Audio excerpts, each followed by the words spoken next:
Olá pessoal, seja muito bem-vindo ao Entre Pinças Podcast, um espaço onde a gente traz histórias reais, bastidores do centro cirúrgico e experiências que ninguém conta. Se você é da área da saúde, estudante ou só tem curiosidade para entender o que acontece por trás de uma cirurgia, esse podcast é para você. Eu sou o Jairo Leite e hoje nós vamos falar com a instrumentadora da Neuro. Como é uma cirurgia no cérebro? Bom dia, Maísa Bom dia, Padilha, tudo bem? bom dia, tudo bem? Joia. Joia. Conta aqui pra gente, como que você começou na instrumentação e por que que você escolheu logo a Neuro, que é uma das mais complicadas que tem? Na verdade, quando eu comecei, foi uma oportunidade que eu tive. Eu, eu lembro que eu tinha mudado para um prédio. Na verdade, quando eu comecei, que eu decidi fazer o curso, né? Na época não existia redes sociais, era catálogo telefone. E eu procurando enfermagem, eu queria algo assim, que fosse rápido, que não fosse uma faculdade e que tivesse algum retorno financeiro.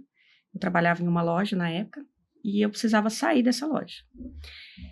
E aí, na época, eu olhei esse curso, passou, não fiz, e depois uma grande amiga minha fez o curso. E um dia nós conversando, eu falando que eu precisava fazer alguma coisa, ela falou, por que você não faz instrumentação? É muito bom, eu já estou terminando, já estou entrando.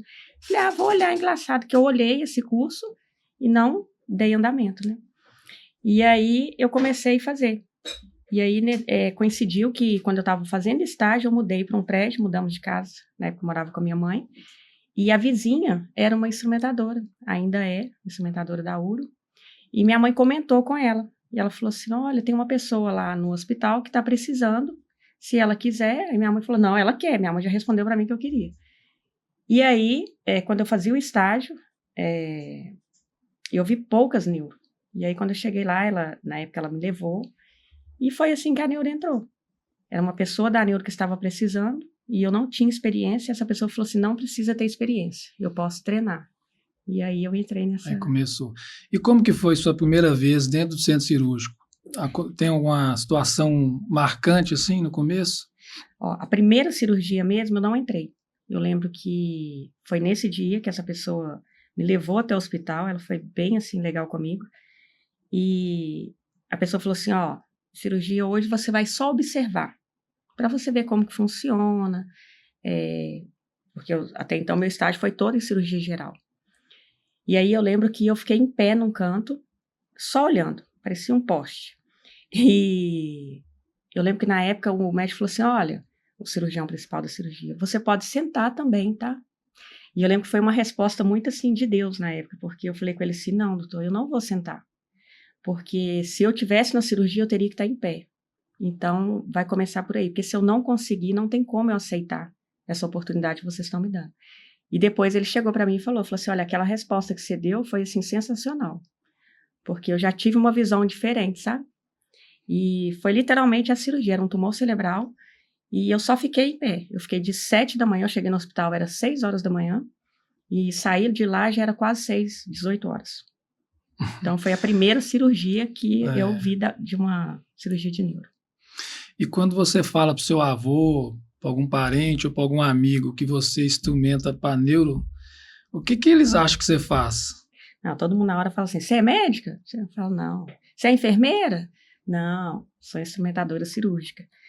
E aí eu explico para eles ficam assim, é aquela pessoa que fica passando as ferramentas, eles não falam instrumentais, né? Fala exatamente isso. E o que é muito engraçado é que todo mundo pensa que neuro é só cabeça, e neuro opera muito coluna. Então, assim, logo quando eu comecei, uma das minhas paixões até hoje é coluna. Eu entro muito em crânio, mas falar assim, é coluna, os olhinhos brilham. E qual que é o seu primeiro pensamento quando você acorda e olha na agenda assim, não, hoje tem uma cirurgia de 10 horas? Para mim é muito comum. Eu Comum. não... Eu sempre entrei, né? Neuro não existe cirurgia rápida. São cirurgias mais dinâmicas, mas assim, o processo todo para começar é muito demorado. O que muita gente não sabe, né? Uma cirurgia de neuro, às vezes, gasta 2 horas e meia, 3 horas só para iniciar. E aí sim vai cortar uma pele. Então, tipo assim, por isso que o tempo é tão grande, né? Agora, eu já entrei em cirurgia que foi 16 horas, 18 horas. Eu já vi cirurgia de 48 horas que dividiram em 2 tempos. Isso em tempo mínimo, sabe? Então... E como que é ver o cérebro pulsando pela primeira vez? É lindo. Eu acho lindo. É muito bonito. E a gente conversando ali fora, você disse que já entrou em cirurgia de retirada de tumor no cérebro, né?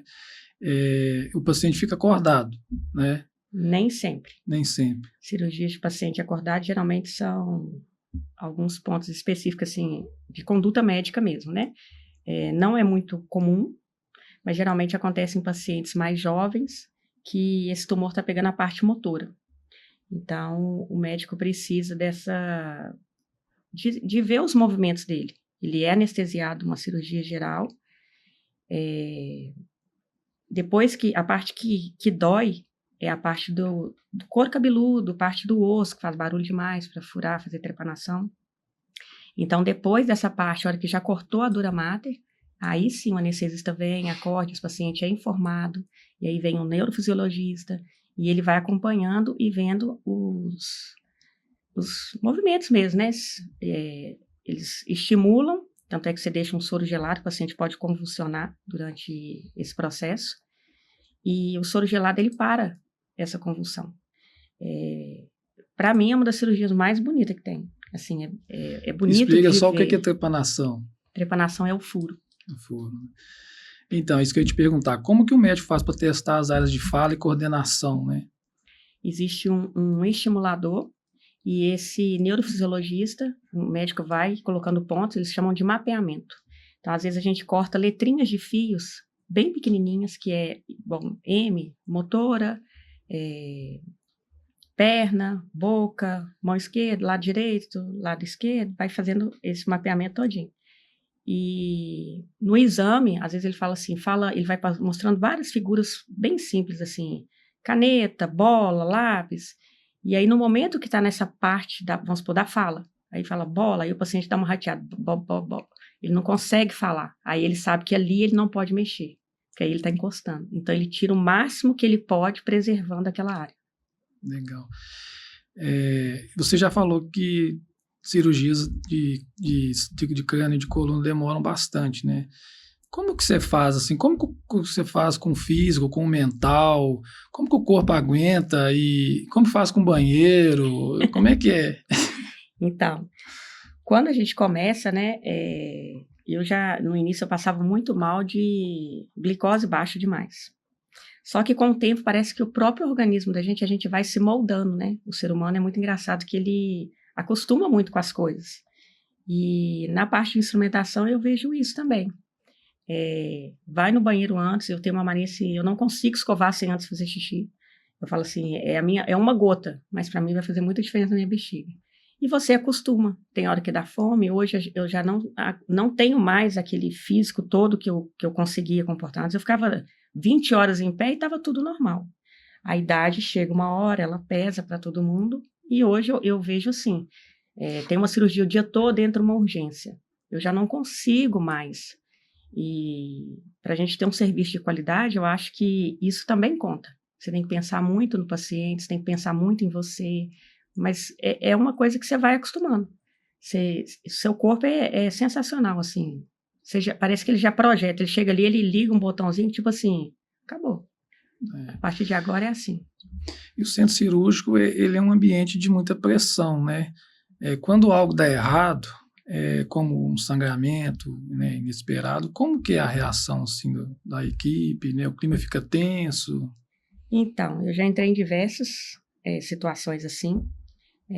Eu trabalho com uma equipe hoje que eu posso falar assim, são muito renomados. O chefe da equipe, para mim, é um dos melhores cirurgiões. E essa tranquilidade não tem uma parte de estresse. Eles têm uma conduta muito tranquila. Aí entra a parte do instrumentador, né? Um instrumentador com capacitação. Eu acredito que eu também colaboro muito, porque sempre que a gente monta uma cirurgia de neuro, você tem que ter uma outra visão. Um aneurisma, por exemplo. E se sangrar, e se esse aneurisma romper no momento da cirurgia? Você tem que ter um outro aspirador, você tem que ter, falar com a circulante, já deixa um frasco aí a mais. já deixa borrachas, a gente usa equipo para ficar leve o aspirador, a gente usa aquela parte do extensor de 120, que é uma mangueirinha mais fina, né? Para ficar leve. Então, você já tem que deixar um de stand-by, porque se ele entupir, você tem que trocar muito rápido, você tem que ter um bico mais grosso, já na mesinha ali de apoio. Então, assim, você tem que ter um olhar muito dinâmico. E, às vezes, nas cirurgias de neuro, que ajuda muito, é o microscópio. Mas o que a gente aprende com isso? Nem sempre você tem uma tela, nem todo hospital tem um microscópio top. Então, eles não têm uma tela para te transmitir o que está acontecendo. Mas aí vem o pulo do gato. Você olha pelo aspirador. O aspirador está indo fluido normal, soa, não sei o quê. Ele ficou vermelho e rápido, rompeu. Então, você já tem que ter esse olhar, e, tipo assim, você já tem que estar preparada. Um clipe já tem que estar ali de temporário. Aí você já olha para o relógio, se o médico colocar na artéria lá, você já tem que marcar o tempo, porque ele tem um tempo certo que isso pode ficar clipado. Aí você já fala para o anestesista, passa para ele vai monitorar isso. E assim vai sendo. Então, assim, na neuro é tudo muito rápido, mas tudo muito, assim, organizado, sabe? Você não estressa. É aquele momento de tensão, mas, assim, eu me saio muito bem. Eu acho que eu fui nominada para isso. E você tem alguma história, assim, impressionante ou milagrosa que você já testemunhou, que você já presenciou, que te fez chorar, ou que te fez você voltar alegre? Eu estou na profissão correta, é isso mesmo? Chorar, eu acho que eu nunca chorei. Eu sempre tive uma postura, assim, de nunca me apegar e colocar, tipo assim, eu estou dando o meu melhor e sempre peço a Deus que faça o melhor pelaquela vida que está ali, né? Uma vida que muitas vezes não está nem sabendo o que está acontecendo. A neuro tem muitos traumas, muitos pacientes que chegam muito graves. E você vê uma pessoa entrar, bem dizer, praticamente assim, morta, que é só um milagre mesmo, né?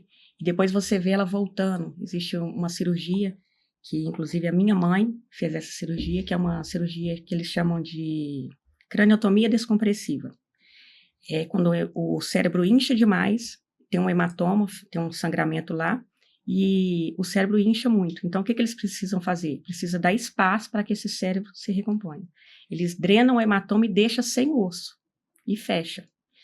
E aí, o paciente melhorando, eles voltam para fazer a reconstrução craniana. E eu ver essa pessoa depois voltar andando, falando, muitas das vezes não está em estado vegetativo, ela está normal, eu acho muito gratificante. É lógico que o médico faz a parte dele ali principal, né? Mas você saber assim, nossa, eu estava nessa cirurgia, eu lembro como que foi, a tensão, o que nós fizemos, né? Quase que perdeu o paciente, quase que essa pessoa não era para sobreviver. E aí você vê um milagre acontecendo ali. Legal, né? É isso que eu ia te perguntar. O que você mais gosta na profissão? O que eu mais gosto? Hoje, se for olhar, eu vejo assim, a questão de você não ter que cumprir um horário. Hoje eu tenho, amanhã eu não tenho. Então, assim, com a vida depois da maternidade, isso para mim é muito bom. Se fosse para eu hoje ter um CLT de chegar às 8 da manhã e sair às 18, não me enquadra. Eu gosto muito dessa coisa do horário. E vale a pena começar nessa profissão de instrumentação? Se fosse para eu falar assim, 20 anos atrás, você faria de novo? Faria por um período. Eu acho que na instrumentação, principalmente a parte de neuro, ela tem um tempo de validade, porque são cirurgias muito complexas, o tempo cirúrgico é muito grande, e vai no seu corpo mesmo, pede, né? Igual para mulher, principalmente. Quando se tem filho, é impossível você deixar um filho, não existe uma escola de 10 horas. E aí você tem que colocar na balança. O financeiro é compatível para eu pagar um integral, para eu ter uma pessoa na minha casa? O que eu faço? Então, hoje, o maior desafio que eu vejo é a maternidade junto com o neuro, porque são cirurgias muito grandes. Quando é cirurgias menores,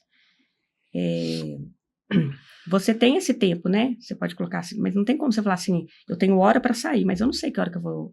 Eu tenho hora para chegar, mas eu não sei que hora que eu vou sair. Então, hoje eu tenho um marido que me ajuda muito. Então, assim, a hora que dá o horário que vai começar, que eu sei que tá agarrando, eu falo com a pessoa assim, ó, fala que eu não consigo buscar. Então, o desafio que hoje eu tenho, sem dúvida nenhuma, é lidar com a instrumentação e a maternidade ao mesmo tempo. E o que a neurocirurgia te ensinou sobre a vida? Sem dúvida nenhuma é que nada nos pertence. Hoje nós estamos aqui, estamos gravando, a gente pode sair ali, e amanhã não tá mais aqui, né?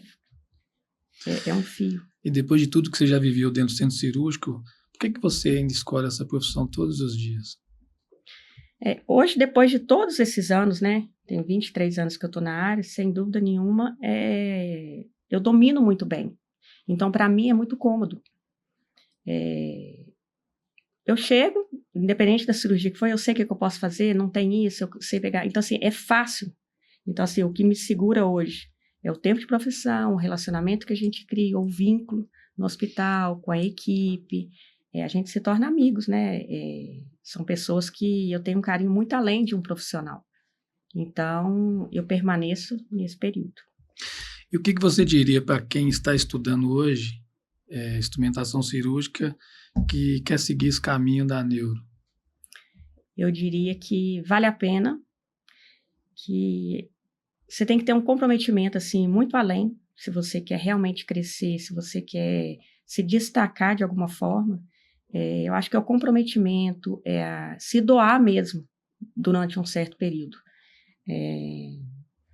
O curso de instrumentação, ele é muito pouco tempo, sabe? Eu falo assim, a teoria, tudo ali, você sai com um diploma, mas na prática você não sabe nada.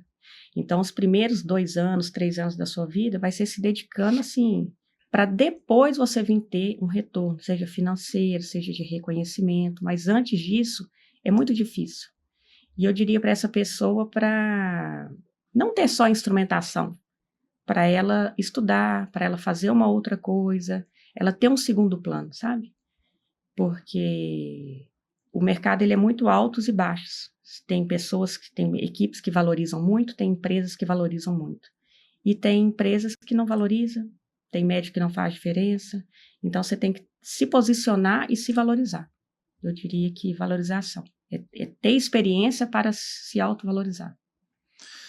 Procurar também se especializar, né? Que é uma Sem coisa também que a gente nenhuma. falou muito aqui nos podcasts anteriores, né? Sair do comum para ser uma pessoa excelente, né? Sim, eu brinco que instrumentador, tem gente que fala assim, eu sei instrumentar tudo. Eu vejo essa pessoa como um marido de aluguel. Ele faz tudo, ele é um quebra-galho. Mas uma pessoa que você fala assim, eu posso fazer, eu posso contar, não, você não vai conseguir. Em alguma coisa você vai deixar a desejar. Pode, você consegue? Consegue. Igual eu mesmo, quando eu entrava em cirurgia geral, sei um pouquinho de otorrino, mas não é a minha área. Cheguei a entrar em algumas coisas de ortopedia, mas, tipo assim, não tem nada a ver comigo. Eu não sei se é porque logo que eu entrei eu já tive essa paixão pela neuro, mas assim, por mais que a neuro seja demorada, é outro padrão. Eu gosto o sempre de pertencimento, né? É o que a Aline falou. Você se encontra ali, né? Você não se vê em outro lugar, né? Tudo flui melhor, para você é mais tranquilo, você leva, igual, são 10 horas, sim, são 10 horas de uma coisa que eu gosto, são 10 horas que eu vou estar ali, que eu sei que eu vou dominar. Agora você fica, pula para um lado, pula para o outro, parece não sei o que, igual eu vejo nos grupos, aparece uma cirurgia, um freelancer, eu nunca fui, não, mas você pega isso, isso, isso. Você vai dar conta, vai, mas eu acho assim, você queima o seu filme, você não entrega o seu melhor, sabe, e você nunca vai ter, assim, uma formação. Você fala assim, não, isso aqui, eu gostaria de, se algum dia eu precisar dessa cirurgia, eu gostaria que esse profissional que eu me tornei estivesse nela. Então, você acha interessante o instrumentador também se especializar numa área, né? Principalmente é um recado para as empresas. Empresa que quer que instrumentador, eu vou contratar 3 instrumentadores e ele vai ter que entrar em tudo. Não vai funcionar. E aí tem todo um trabalho, né, de um vendedor que ele faz a venda, ele faz uma pós-venda. E a pós-venda, muitas vezes, está em cima desse instrumentador. E aí você manda um instrumentador. Eu estou cansada de ver gente que entra com nós lá de empresa, o pessoal às vezes não sabe nada. E ainda fala com você, nunca entrei nisso aqui, eu só vou abrir. Então, assim, é muito feio isso. E aí, quando vem umas empresas que são diferentes, que as pessoas entram em cirurgias específicas, você vê o diferencial é muito grande. A maneira dela abrir correta, o cuidado, é outro padrão. Tem gente que é muito teimoso, né? Você também quer ensinar e, não, eu já sei. Não. Eu falo que humildade é tudo. E para a vida toda, né? A pessoa que é humilde, ela vai longe, ela voa. Eu lembro que no início, quando eu tive um projeto com a Estela, e eu comecei a fazer muita mentoria. E eu falo que eu fazia uma mentoria e depois levava essa pessoa no bloco. E muitas vezes essa pessoa não absorvia nada do que eu falava. Ela fazia completamente o inverso. E tanto é que eu parei de dar mentoria por causa disso. Eu falava assim, gente, não tem condição. A pessoa paga e não absorve nada. E 2 pessoas que na época eu estava dando mentoria me marcaram muito, sabe? Eu falo que eu sou doida e essa pessoa é mais doida que eu. Eu posso falar o nome dela, que eu sei que ela não vai ter problema. Essa pessoa, nós montava no Instagram e essa pessoa era de Juiz de Fora. E ela me chamou no direct. E nós fizemos um sorteio, essa pessoa ganhou, na época, uma mentoria. E eu dei uma mentoria online para ela. E eu falo que foi uma das pessoas, assim, pensa assim, ela, assim, até a vírgula, acredito que ela usou o que eu falei. E é muito gratificante, eu fico vendo assim, como que nós temos um olhar, né, depois de tantos anos, de reconhecer uma pessoa que vai se tornar um excelente instrumentador. Essa pessoa, ela saiu de Juiz de Fora, ela falou assim, eu falei assim, nossa, se você vai se dar tão bem na área, porque você tem um perfil, a maneira de conversar, a postura. E ela falou assim, nossa, arruma um emprego que eu vou. Eu falei, eu arrumo. Você tem coragem? Ela falou, sim. E eu arrumei. Eu não sei quem era mais doida, se era eu ou se era ela. E eu pensei assim, gente, se ela viesse a empresa der para trás, eu vou ter que arrumar um jeito para ela na equipe. Mas desamparada ela não vai ficar. Pois ela mudou, veio, ela foi para a empresa, ela fez exatamente o que eu falei. Depois disso, ela mudou para uma empresa melhor.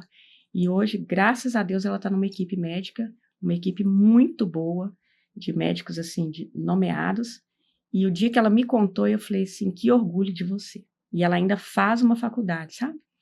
E foi, assim, sensacional. E uma outra por telefone, que queria desistir, e ela me contou um pouquinho da história dela. Eu falei assim, olha, deixa eu te falar uma coisa. Você tem tudo a ver com cirurgia plástica. Ela é grata até hoje por isso. Ela fala assim, você me tirou de um passo para desistir, porque eu não ia voltar. E eu falei, se você quer realmente entrar na área, mas então é o seguinte, o que eu posso arrumar para você hoje é questão de coluna, porque eu conheço muita gente, e é um mercado que escasso, não tem instrumentador para coluna, é muito difícil. E ela falou assim, eu estou disposta a qualquer coisa. Aí eu liguei para a pessoa, ela falou assim, mas vou fazer entrevista amanhã. E ela me ligou à tarde falando que já estava empregada, de carteira assinada, tudo certinho. E hoje ela é assim, ela é uma profissional tão competente que eu falo assim, gente, então essas 2 pessoas me marcaram muito. Que eu falo assim, se a pessoa escutar, igual você está fazendo podcast, é só um podcast, é uma baboseira. Não é. Igual eu vi, a Aline veio aqui, o Peixoto já veio aqui, hoje eu estou vindo aqui. São pessoas de muito ano, são pessoas, e para hoje eu estar onde eu estou, eu já errei muito. São coisas que eu falo assim, não faz isso, porque se você fizer, você vai quebrar, você vai dançar. E vai acontecer. Então, assim, é muito legal. E essas pessoas voaram. E aí eu falo assim, tem gente que está no mercado, começa, não tem mercado, não tem espaço. Tem. É porque você é ruim. A realidade é essa. Se a pessoa for mal, se ela for preguiçosa, se ela não tiver competência, chegar com um chicletinho na boca, aquilo ali me mata dentro de um centro cirúrgico. Sabe? É perfume forte demais. Sem humildade, né? Não dá. Então, assim, falta ética mesmo, profissional, para a pessoa, o ponto de chave dela é a ética. Obrigado, Maísa. Obrigada foi muito a você bom, por né? estar aqui. Foi um prazer enorme te receber aqui. Esse papo foi sensacional, gostei muito, viu? Vai ser muito bom. Espero que as pessoas que assistam levem isso para a vida. Sim, é muito isso que você falou, né? O Peixoto, a Aline, você, né? A Próspera Irão. É gente com muita experiência, com muita bagagem, muita coisa para passar, né? Sim. Isso é muito interessante. E esse foi o episódio, tá? Do Entre Pinças Podcast. Se esse episódio te ajudou de alguma forma, compartilhe esse vídeo, deixa seu like e se inscreva aqui no canal, porque toda semana a gente vai trazer histórias reais e profissionais da saúde compartilhando experiências que fazem a diferença.